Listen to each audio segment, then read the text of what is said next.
All right. Jason here. How are you doing today? Saturday. How you doing? I'm taking a look at a new game that I think is coming in May. This is my best guess on this. It's going to be a Kickstarter. It's Access Mundi is the company. And let's try pronouncing it. Shall we do it together? Sankokushin. Sankokushin. Okay. So I've been talking with a friend of mine over on my channel. Sorry about that. The comment sections, and I've been looking at this game, and he mentioned it as well because we were both talking about Kingdoms Forlorn, and so I decided to come take a look at this again. And you know what I'm going to do? I'm just going to do a video with you. This is just me and you having a conversation, talking. So get relaxed. We'll just go over it, and I would love anyone who has any interest in this game to weigh in, like my friend Jeremiah. Okay, let's look at it. So first of all, okay, let me give you the frame. This is fun. I said no to Kingdoms Forlorn, okay, the previous video. And the reason I did was because while it looks amazing on all these fronts, it wasn't a hell yes for me. There wasn't just, so it was lukewarm. I'm like, don't buy a lukewarm game. Particularly when I got so many games coming. Okay, so don't buy lukewarm. That's the principle. For me, and I know that Kingdoms Forlorn is thumbs up for so many people. You know what? I'm going to make me a little smaller here so you can see more of this artwork. But when I look at this game, it's already a hell yes. Okay, so I'm coming right out the gate. Mostly it's just the way it looks, right? So if they come out with the Kickstarter, the crowdfunding, or GameFound, I'm not sure where it's coming. If it comes out in May and they got a lot of problems and I look into it more and it starts to deteriorate, it can go from a hell yes to a hell no. But right now, it's a hell yes just to start. Okay, so let's look at it a little way. First of all, this art style to me. Now look, I have a lot of friends growing up. I used to own a comic book store. I have a lot of friends into manga and a lot of friends who serve like their missions in Japan for the LDS Church, and they love Japanese culture, right? I've never been as big a Japanese culture friend. Like some of my favorite authors would write medieval European fantasy, right? I love those. Those are Tolkien Celtic roots, right? And then when they branch over to the Orient, I'd lose a little bit. Now, as I've gotten older, for some reason that's loosening and I'm getting more and more fascinated with it. Now, I've never visited, so that's one thing for sure, right? So, I should say that also that Rising Sun, which is Dudes on the Map game by Simon and designed by Eric Lane, is one of my favorite games. It just never gets to the table because it takes 3 people. Okay, but looking at this art, see this style? This just lights me up. I'm already lit up, okay? Let's see some quotes. I still remember how that blade tore my body to pieces, punished for my nature, not for my will. Although what's done cannot be undone, you still owe me something. If I had been different, would you have loved me, Father? So, for those of you who know me, I've actually had some interesting issues with my father lately, and he betrayed me in one of the worst ways possible. We'll leave it at that. But that's a personal, vulnerable note. So this actually really draws me in. This really draws me in. It has that wee little personal note. Okay, I have received the updates.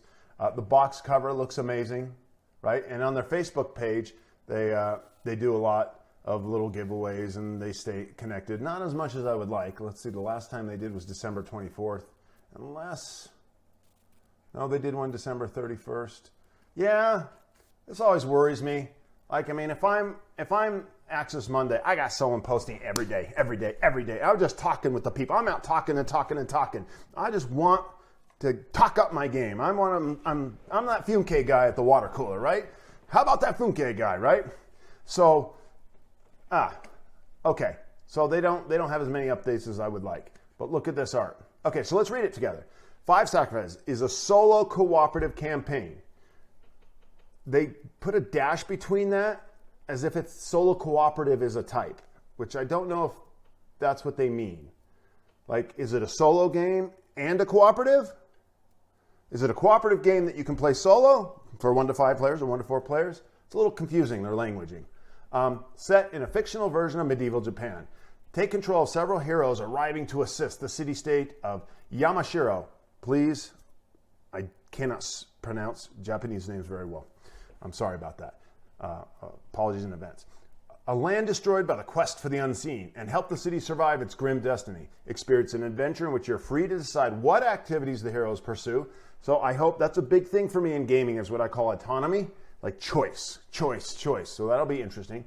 Where they explore, who they meet, and how they interact with their opponents, all of which organically generates a unique storyline inside the main plot that moves the destiny of your sheriff.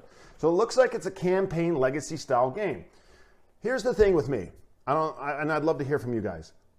Those are the best games. Just by far, they're the best games. And they're the games that we just don't play enough. I'm still not done with Gloomhaven. I'm still not done with Sleeping Gods. And by the way, I love them both. It's just getting them going. I'm doing a review soon, hopefully, for Familiar Tales, a game that came out by Plaid Hat Games. It's got this app, it's great. And me and my wife are going through it, and we're like, we want to do this wonderful review for it, you know, because I played a huge chunk of the story. We're loving the story.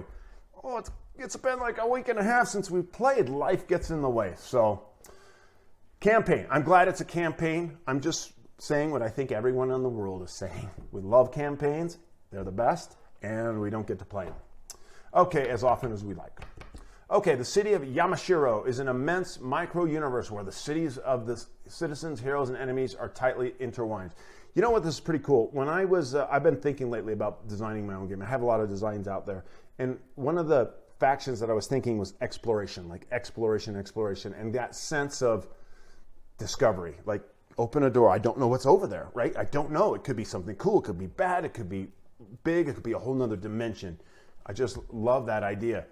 And the thought I had in my head was, why not do it in a huge city-state? I don't know if any of you have ever played Dungeons & Dragons, but Monty Cook had The City by the Spire. It's this big $100 book. It's probably way more than that now out of print. Just this huge, 1,000-page book. Just so detailed. Like, wouldn't it be great to play an entire board game in a city? You know, Gloomhaven, except for in the city. That would be kind of cool. Okay, experience in a unique adventure that unfolds over the course of 12 months, during which you decide what activities. So I wonder if that's 12 sessions. So does this game get you 12 sessions? Craft equipment, revels in festivals, expand the city, take advantage of the menus. This just looks exactly like what I want, by the way. No walls of text and no yes-no choices. That's interesting. I wonder how they'll pull that off. Maybe it's left-right choices, right? Instead, wraps you in its unique story as you experience Yamashiro without confining you to a guided plot line. That is the key, right? That's what you want to pull off. I think Gloomhaven pretty much pulls that off, right? You want a branching narrative, and yet at the end you want to feel like it culminated into something really good. I don't know if... I should always have these close. I don't know if you guys know this. Oh, I'm a bad author. I'm an author. Cult of Yex. Look for it on Amazon. I've got 3 books out. And I actually really pay attention to storytelling. Cult of Yex. Go check it out. It's exactly how it sounds. It's on Amazon. You know what? I'm going to do it for you. I forgot I had this page up. Cult of Yex. There it is, right there. That's me, Jason F. Smith. So, go check it out. There's 3 books so far. We are writing others. Okay, back to this. Intelligent enemies. I like that. Look at this big picture of this city. If you aren't captured by this, their artist is amazing. If the game will capture some of this flavor, oh, it might be amazing. Karma of the executed falls upon the killer. We will never be free from this ceaseless spiral of cause and effect we call our world. I just wish there was another way. Oh my. Now look at these miniatures, okay? So they put some work into these, right? Hey, and some of the best miniatures I've ever seen are Rising Suns miniatures. Oh my gosh, those are so good. So they definitely have a level to try to achieve is to get up to that. And this is starting off looking really good. Really good. And these probably are characters that have meaning in the world. So maybe some Japanese cultural enthusiasts will already know who those guys are. I don't know myself. Look at her. I don't know what that is over her face. I could do without that. There's some technical stuff here, right? You know what this reminds me of a little? Less on this guy, but definitely on her. You know what that reminds me of is the miniatures that Awakened Realms have done for Lords of Hellas and the upcoming Lords of Ragnarok, which they take ancient settings and then create a cyberpunk version of them. Yeah, so that's a little weird. I don't know, I'd almost rather see her face. You know, here I am being picky, right? Uniqueness is original, brutal, and beautiful. Brutal and beautiful. Guys, if you're listening, keep them both going. They got to be both, right?